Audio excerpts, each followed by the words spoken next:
इसके बाद मोहम्मद अजीम मोइन सलाम कर रहे हैं, अस्सलाम वालेकुम। वालेकुम अस्सलाम रहमतुल्लाहि व बरकातहू। कहते हैं अगर किसी ने ये गाना गा लिया कि रब वर्गी माँ मेरी देरी, क्या है ये, पंजाबी सॉन्ग कोई लग रहा है सर, कर्ज बराए ने, पता नहीं जो भी लिखा है। कहते हैं लेकिन पूछने पर वो कहते हैं कि मेरा मतलब कोई गलत नहीं था, अल्लाह के साथ मिलाना नहीं था। तो क्या हुक्म है?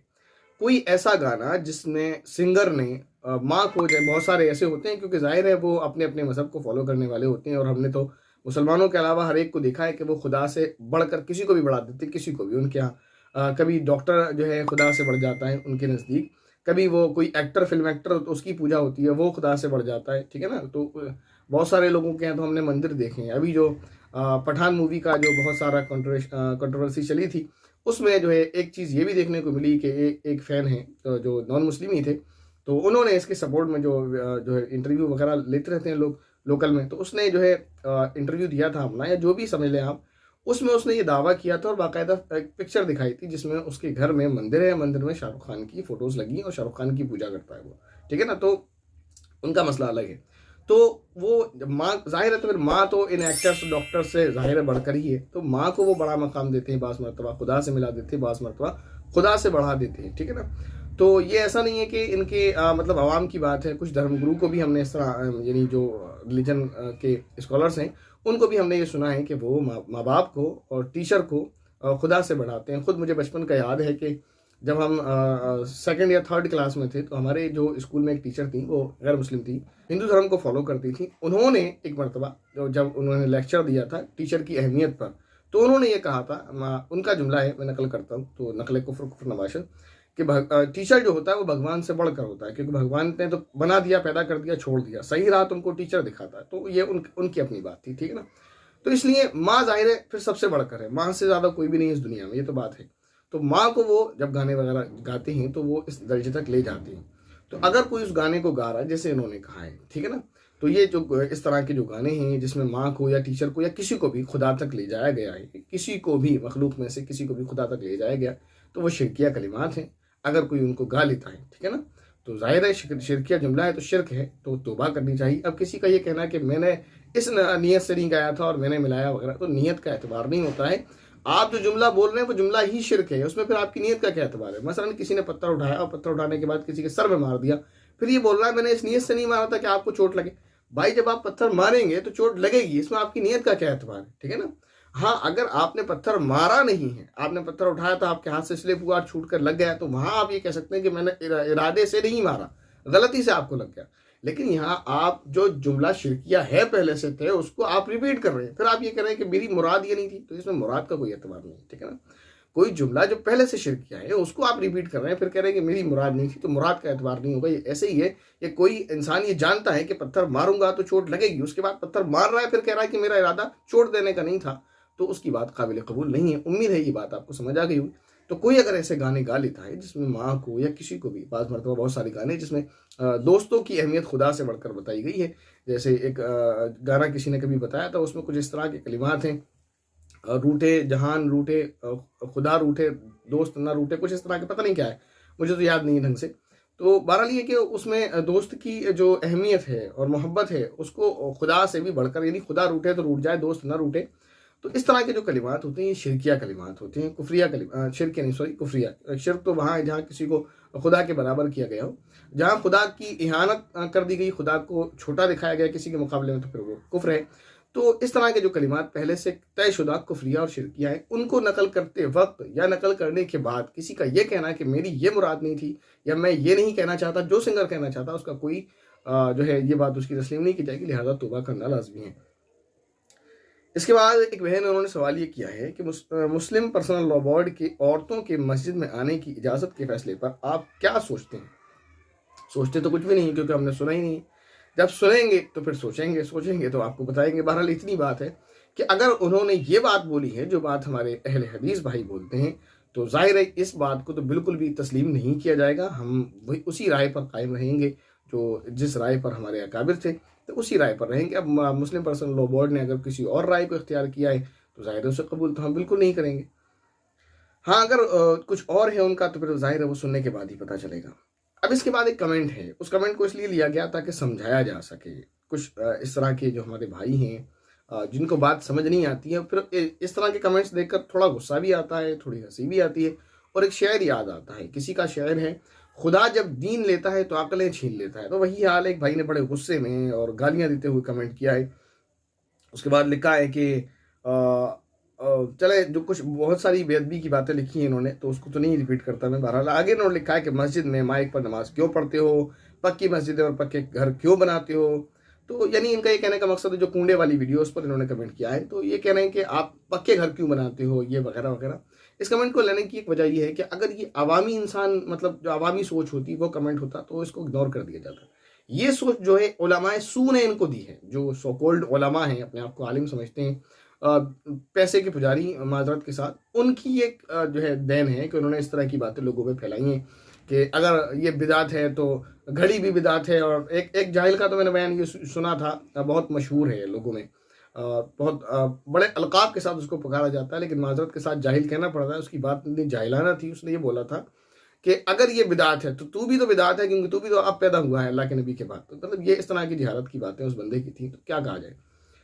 तो ये जो कुंडे वाली वीडियो के अंदर उन्होंने उसमें कमेंट बॉक्स में इन्होंने कमेंट किया, उसमें इन्होंने दो बात यानी लिखी, बहुत सारी बात लिखी, दो बात लिखी है कि माइक पर नमाज क्यों पढ़ते हो, कच्चे पक्के घर क्यों बनाते हो। और आगे लिख रहे हैं कि ये जो काम करना है, यानी कच्चे पक्के घर बनाना, माइक बनाना, कहते हैं तो कहाँ लिखा है इन्होंने आगे, हाँ, एक भी सही हदीस सनद के साथ बताओ जरा इस मामले में। तो मेरे समझ नहीं आता, हंसी भी आती है, गुस्सा भी आता है। कहाँ इनकी दिमाग, मतलब दिमाग कहाँ चला जाता है, अकलें कहाँ चली जाती हैं, घास में चली जाती हैं। इसीलिए मैंने उस शेर को नकल किया था कि खुदा जब दीन लेता है तो अकलें छीन लेता है। अकलें काम करना इनकी बिल्कुल बंद हो चुकी हैं। वो जो कूड़े वाली वीडियो जो बनाई गई है उसमें ये बात बोली गई है, पहले तो ये समझें कि कूड़े बनाना मुसलमानों का काम नहीं है, इसको ईजाद शियों ने किया था। और दुश्मनी थी हज़रत मुआविया रज़ियल्लाहु तआला अन्हु से, जो है उस दुश्मनी में ईजाद किया था, क्योंकि 22 रजब को हज़रत अमीर मुआविया रज़ियल्लाहु तआला अन्हु की वफात हुई। ये नहीं कहा कि कूड़े बनाने का कोई सबूत नहीं है। अगर ये बात बोली होती, फिर भी ये बात इन्होंने जो है नकल की होती, तो समझ आता। पहली बात तो ये समझे, मैं नहीं कहता कि पक्के घर बनाना कोई दीन का काम है, या पक्के मदरसे मस्जिदें बनाना कोई दीन का काम है। कच्चे बनाओ, पढ़ो नमाज, ठीक है। मतलब इस तरह से कोई पक्के घर बनाना कोई दीन थोड़ी है कि पक्का बनाएंगे, या पक्के घर बनाना कोई सवाब का काम है अलग से कि पक्का बनाएंगे घर तो आपको सवाब मिलेगा। मैं तो नहीं कहता। तो मस्जिदें तामीर करना ये सवाब का काम है, मदारिस को तामीर करना ये सवाब का काम है। अब जाहिर जैसे आप घर बनाते हैं तो घर के कम से कम इस लेवल का तो हो, जिस माशरे में आप रह रहे हैं, तो ऐसा ही आप घर या मस्जिद बनाएंगे। तो ये कब दावा किया हमने कि माइक पर नमाज पढ़ने में सवाब ज़्यादा मिलता है, या कब ये दावा किया हमने कि पक्का घर बनाने में सवाब ज़्यादा मिलता है। ये दावा हमारा होता तब आप कहते। तो ये दलील तो आपकी बिल्कुल भी कहीं से नहीं बनती। हमने तो ये कहा कि कूड़े बनाने का सबूत है, ये कब कहा कि नहीं है। कूड़े बनाने का सबूत है और ये काम शियों का है, जो हज़रत मुआविया रज़ियल्लाहु तआला अन्हु की दुश्मनी में हुआ। तो मैं तो ये बात कर रहा हूँ कि कूड़े बनाना दुश्मन सहाबा का काम है, और आप पता नहीं कौन सी दलील दे रहे। अगर मैंने कभी ये कह दिया होता कि कूड़ों की कोई असलियत नहीं, जो है हकीकत नहीं है, कूड़ों की कोई असल नहीं है, और कूड़े बनाना कोई इस्लाम का हिस्सा नहीं, हालांकि ये बातें भी मेरी दोस्त है, अगर मैंने ये बात बोली होती, तब आपकी ये भोंडी सी दलील जो आप हर जगह देखते रहते हैं कि बिदात बिदात के मुकाबले में कि ये भी बिदात है, ये भी बिदात, तो वो कहीं तक चल जाती। मैंने कब कहा कि कूड़े बनाना बिदात है? मैंने कहा कि कूड़े बनाने का सबूत है और इस अमल को दुश्मनाने सहाबा ने किया है, ठीक है ना। तो पता नहीं लोगों को क्या हो जाता है। और अगर बिदात भी कहा जाए, जैसे इनके दूसरे जो फेस्टिवल्स जो मनाते हैं, वो हम कहते हैं कि बिदात, ऐसा नहीं करना चाहिए। तो एक दलील तो इनके पास ये आती है कि मना कहाँ है। जिसको देखो, अभी एक साहब ने एक वीडियो सेंड किया था इलियास अत्तारी साहब का, वो कह रहे हैं इसके मना होने की कोई दलील नहीं मिलती है, इसके जायज़ ना होने की, तो लिहाजा जायज़ है।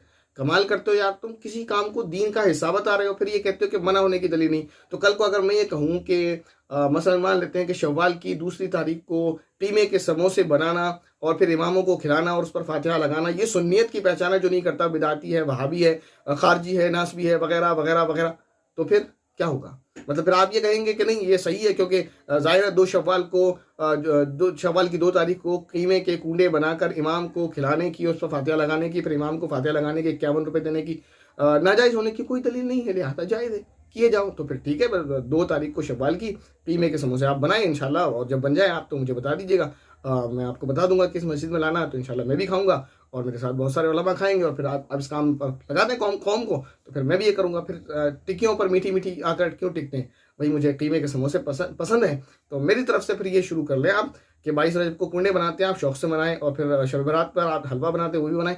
शव्वाल की 2 तारीख को, क्योंकि मैं ईद पर अक्सर जो है कीमे के समोसे खाता हूँ, तो और इसी तरह ईद उल अज़हा की 2 तारीख को आप मेरे लिए जो है कीमे के समोसे बनाकर पेश करें। इंशाल्लाह आपको सल्लु अलल हबीब बहुत सारे सवाब से नवाजा जाएगा। बहरहाल, तो खुदा अक्ल सलीम अता फरमाए, क्या कहा जा सकता है।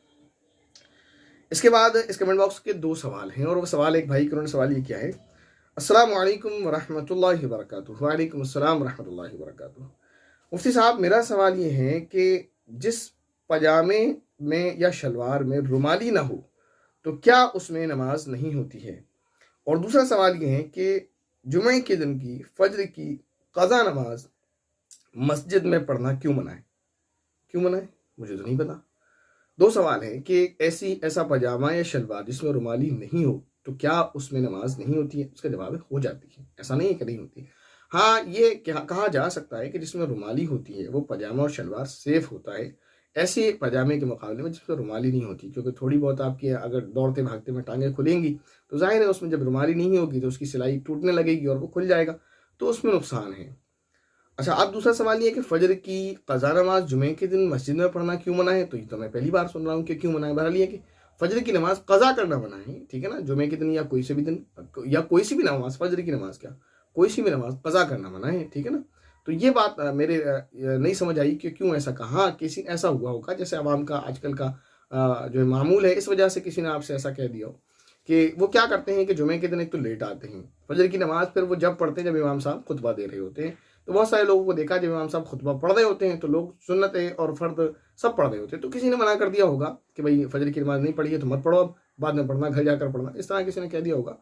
तो खुतबे के वक्त में कोई भी नमाज नहीं पढ़ना है, ठीक है ना। तो फजर की या सुन्नत या फ़र्द की बात नहीं है, ठीक है ना। तो जुमे के दिन जब आप मस्जिद में आ जाएं और खुतबा होने लगे उस वक्त आपको कोई भी नमाज नहीं पढ़ना है। खुतबे से पहले आप फजर की कज़ा अगर हो गई तो वो भी पढ़ सकते हैं, या कोई और नमाज पढ़ना चाहें वो भी पढ़ सकते हैं, या फिर जुमे की नमाज के बाद आप मस्जिद में या घर पर जब चाहे जैसे चाहें आप अपनी नमाज को, जो कज़ा है आपकी या नफिल नमाज वगैरह, जो चाहें आप पढ़ सकते हैं। ये चंद सवाल थे जो आपके लिए गए, उम्मीद है आपके समझ आए होंगे। अगर किसी सवाल के समझने में कोई परेशानी है तो आप उसे कमेंट करें, इंशाल्लाह उसको दोबारा अच्छे से समझाने की कोशिश की जाएगी। और अगर किसी का कोई सवाल रह गया है तो उसे कमेंट करें, इंशाल्लाह उसको नेक्स्ट कमेंट बॉक्स में लेने की मुकम्मल कोशिश की जाएगी। आखिर में आपसे दरख्वास्त है कि अपनी प्यारी प्यारी दुआओं में याद जरूर रखिएगा। अस्सलामु अलैकुम वरहमतुल्लाहि वबरकातुहू।